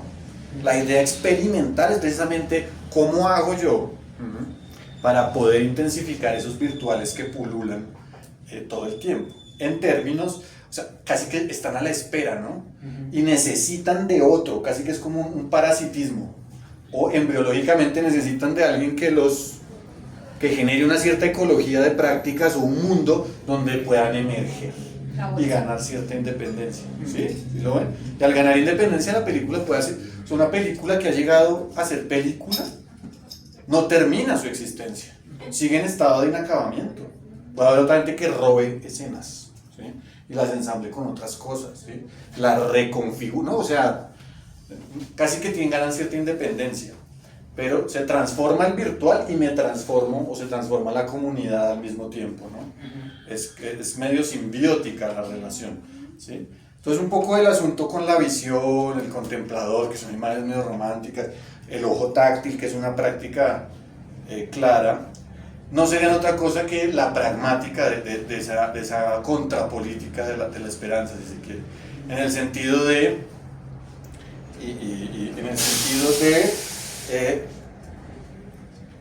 prácticas de instauración e intensificación de virtuales, ¿sí? Y el virtual es el germen de otra cosa, de otro mundo, de otras formas de otros tiempos, de otras maneras de ensamblar eso. El virtual no es otra cosa que la fuerza, ¿no? El pulsar cósmico, el pulsar también de las relaciones más cotidianas, ¿sí? O sea, los ejemplos son esos. Claro, alguien podría decir, no, pero usted nos está pidiendo una conversión de la mirada, ¿no? Casi como iniciados que vamos ¿no? Pero sería, ¿qué significaría eso? No es una práctica simplemente corporal, es un montón de jerga para decir unas cosas que están haciendo mucha gente todo el tiempo, ¿sí? Medio retóricamente adornadas, pero es lo mismo, ¿sí me entienden? Es como, o sea, el germen de otro mundo está todo el tiempo, ¿sí? Ahí, ¿sí? No preexistente, habría que configurarlo, que inventarlo, que instaurarlo, es la palabra de... todo eso de la instauración, de la intensificación es de Etienne Soriot, es un filósofo francés, y este librito es muy bueno, se llama Las existencias menores, y se centra sobre los virtuales, sobre esas existencias frágiles. Y es bien bonito porque va a decir, y con esto cierro, casi que Etienne Soriot era un filósofo del arte que decía, casi que el artista, o sea, el que ve el artista crea, ¿no? Todos creamos, pero se crea siempre a partir de virtuales, ¿sí? El que logra, algo así como se vuelve testigo de un virtual, el que vio el inacabamiento del puente se volvió testigo del virtual, fue testigo de una existencia frágil, condenada a la desaparición, si nadie la testigó. Lo mismo en un pueblo abandonado, ¿no? Por una vereda de mierda abandonada por el mundo, ¿no? Donde hacen y deshacen, es un pueblo sobreexpuesto a la desaparición. ¿Sí lo ven? También está en un estado, guardadas diferencias, de fragilidad existencial. Existe, de hecho existe. El pueblo sin ley ni orden existe, ¿sí? Existe de hecho, pero no tiene derecho a existir, ¿sí? Existe de hecho, o sea, no puedo ir a ese pueblo y verlo. ¿Tiene derecho a existir? No, a nadie le importa, a nadie le manda recursos, no hay presencia de, no sé, de la gente que protege, ¿me entiendes? No tiene el derecho. Igual yo siento ahí como una contradicción, digamos, en la potencia, porque en la medida en que el virtual existe, así sea en ese mundo espectral, tiene como toda la potencialidad de ser lo que sea, pero no por sí mismo. No por sí mismo, pero en el momento en que alguien pues también empieza a ser cooptado. Total. De hecho, para por ejemplo, Mark Fisher y otra, el sistema del capitalismo tardío es un sistema brillante para administrar ciertas virtualidades, producir la inexistencia de otras, hacer que uno no detecte en la educación perceptual, experiencial, uno no está, o sea, uno contempla ciertas cosas. ¿Sí me entiendes? También la disputa es sobre los virtuales. Claro, y digamos que ahí agregando, pues como lo que tú decías del ESI, del cine y de estos personajes que están vagando, pues que están justamente logrando no ser cooptados por el sistema y como una idea, una materialización de lo virtual también podría empezar a volverse parte de ese capitalismo tardío. Sí, tienes toda la razón. El ejemplo de los asesinatos de líderes es un ejemplo absolutamente noble en muchos sentidos, pero susceptible de ser usado, instrumentalizado a nivel político, manoseado, siendo, ¿no? Como, venga, buscamos a cuadra la gracia, ustedes las víctimas, les montamos tal, vamos por recursos. Sí. O sea, siempre está en disputa, por eso siempre es un campo tensional, de acuerdo, como como un paso definitivo y dejar atrás todo el sistema de captura, no no sé, eso es la política, ¿no? Todo el tiempo es un estado precisamente por eso es pragmática, ¿no? Y es una práctica continua, Sí. en distintos órdenes, ¿no? Perdón, tengo una pregunta, porque ¿cómo? También siento una contradicción, pero no es tanto una contradicción de términos, sino más como de sentidos.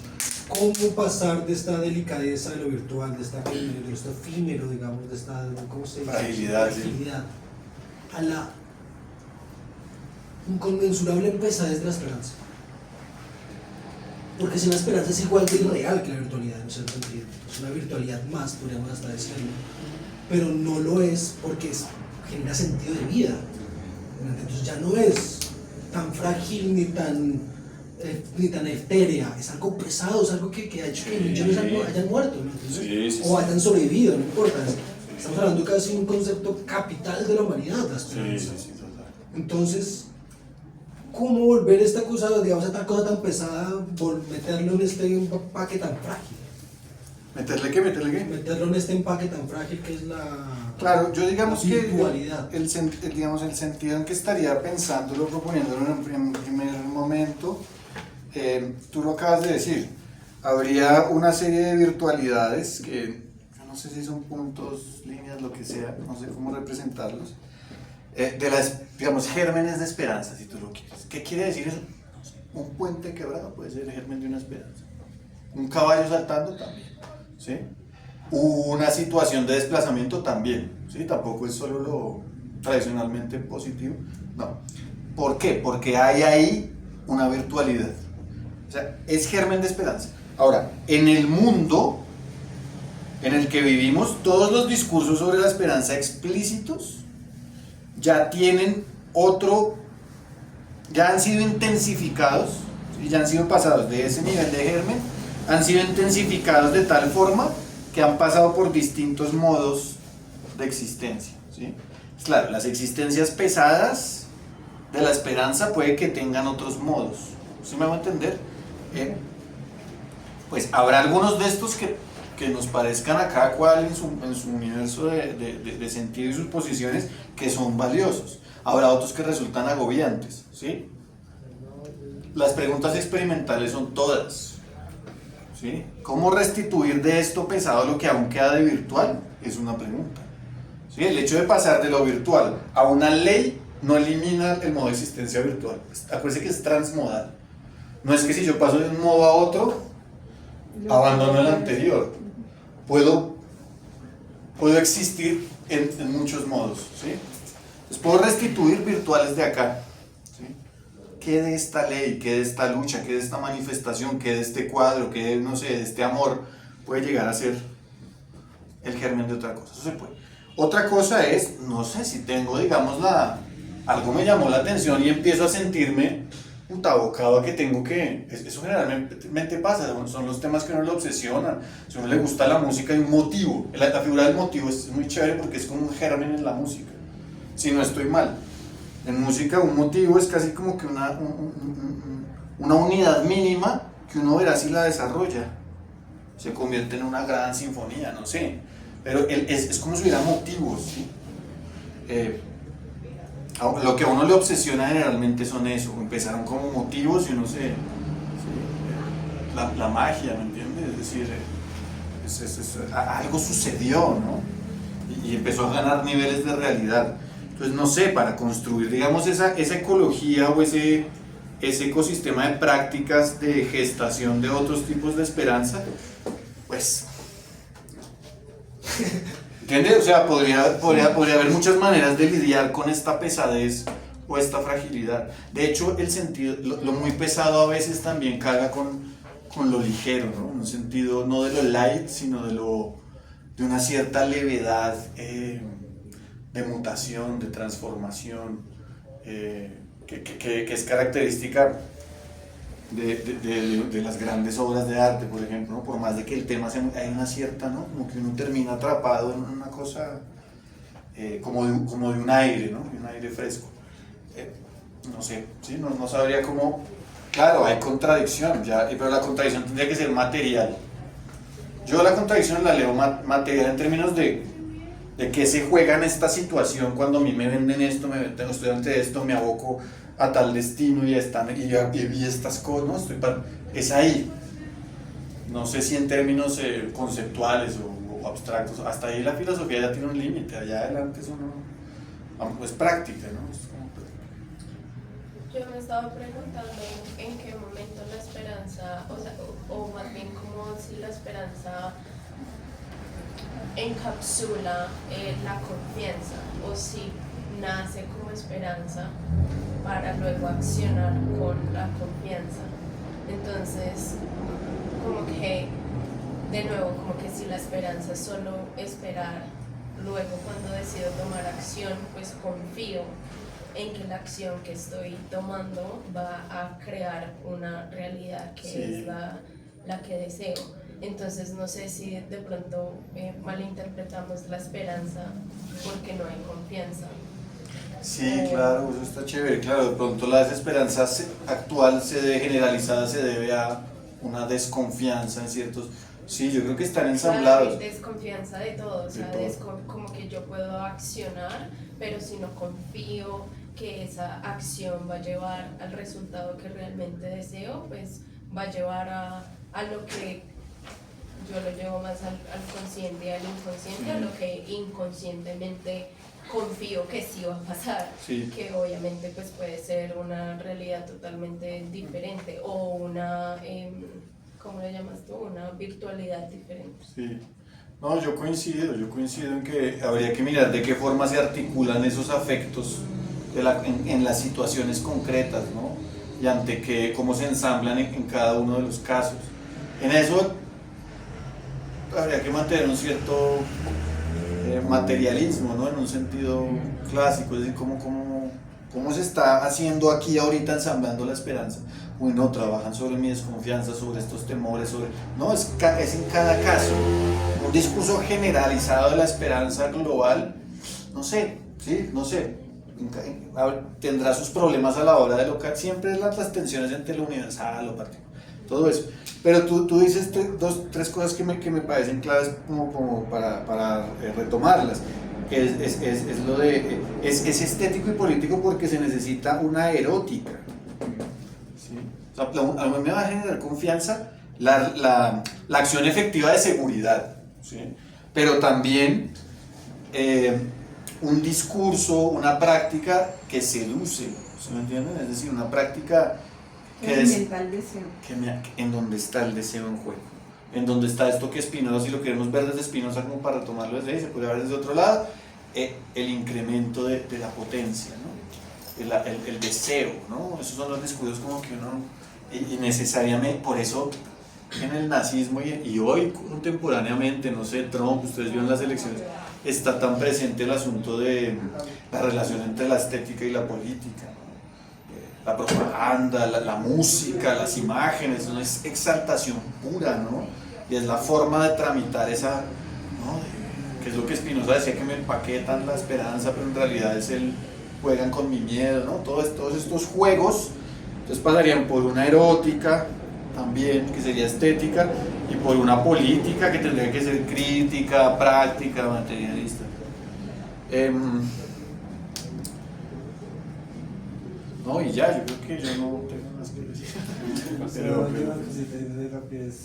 es que se me hace como que entonces la esperanza solo puede ser percibida desde un punto estético o político, si no, no tiene ningún sentido, como ninguna base de donde se sostenga, porque se habla de la desesperanza, e incluso si se habla filosóficamente desde la esperanza o la desesperanza sin tener en cuenta lo estético o lo político, es prácticamente lo mismo, ¿no? Una desesperanza también es una esperanza de que pues la no acción o la no esperar pues va a devenir en un futuro pues más, o un presente más tranquilo, no sé, lo que sea que tenga el que lo está pensando. Sí, de hecho yo le agregaría, si nos tomamos en serio el asunto y la metáfora embriológica, que la metáfora en la ciencia también sirve para descubrir cosas. Cuando la ciencia importa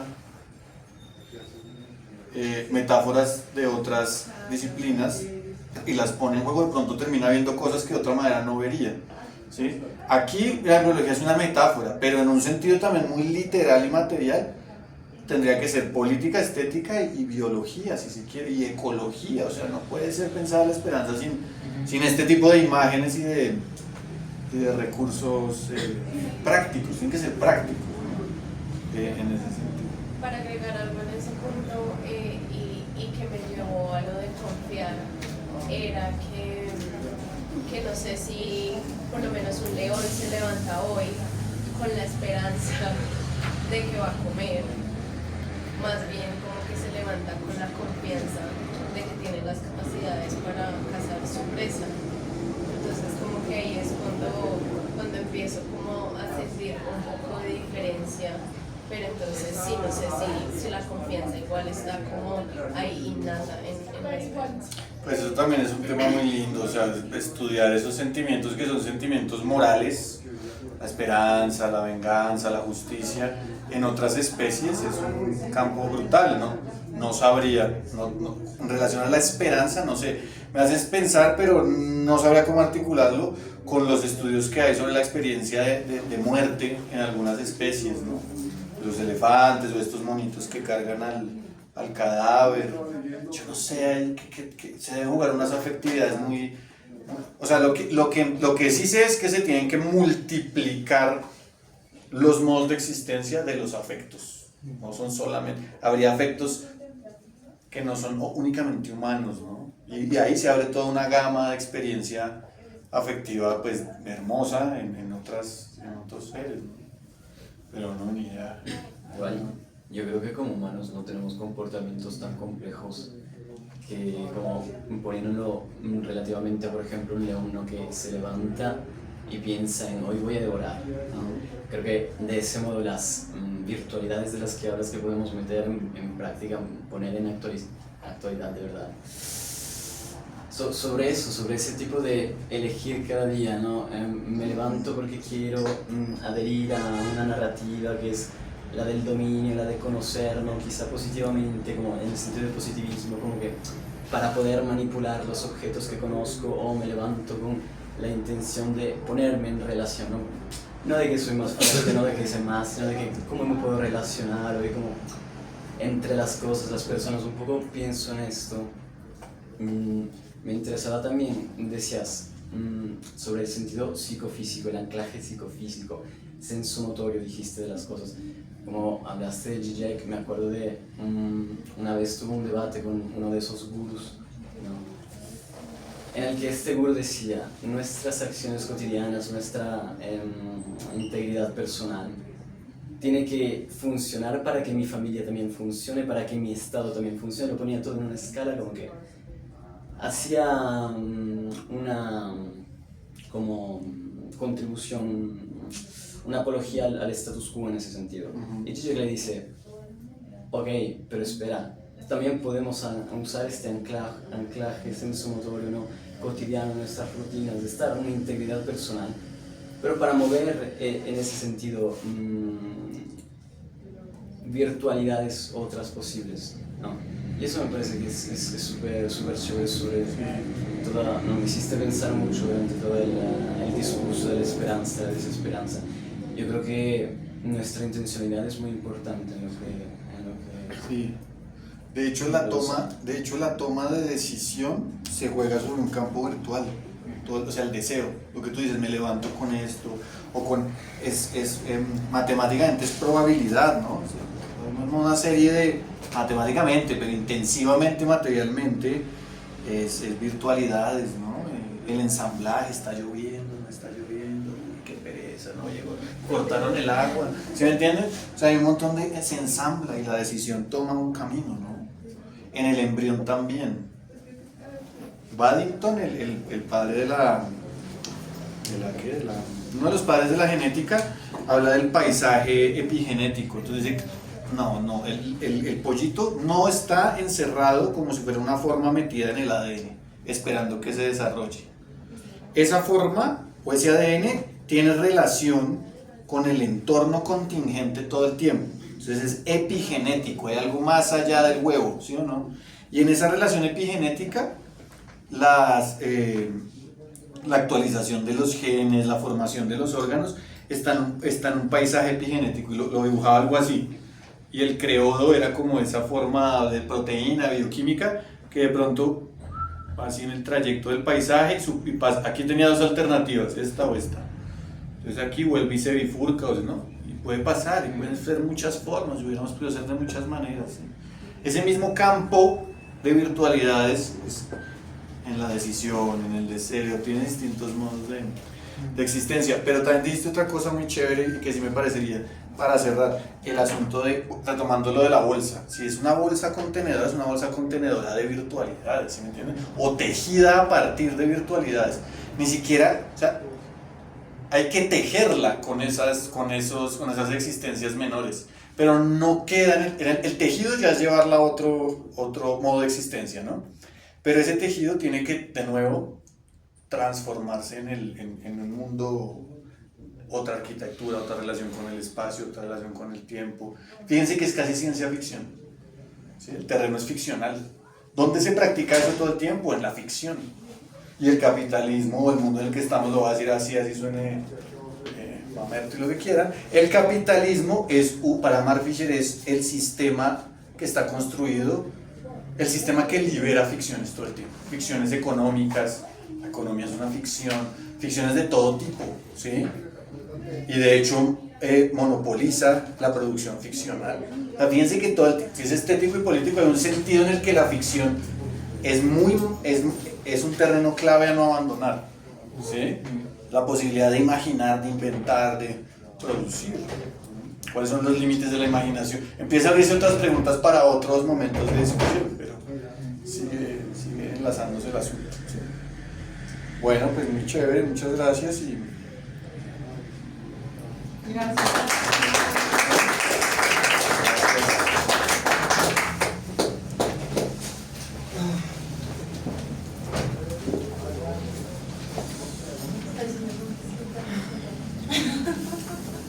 ¿Qué más?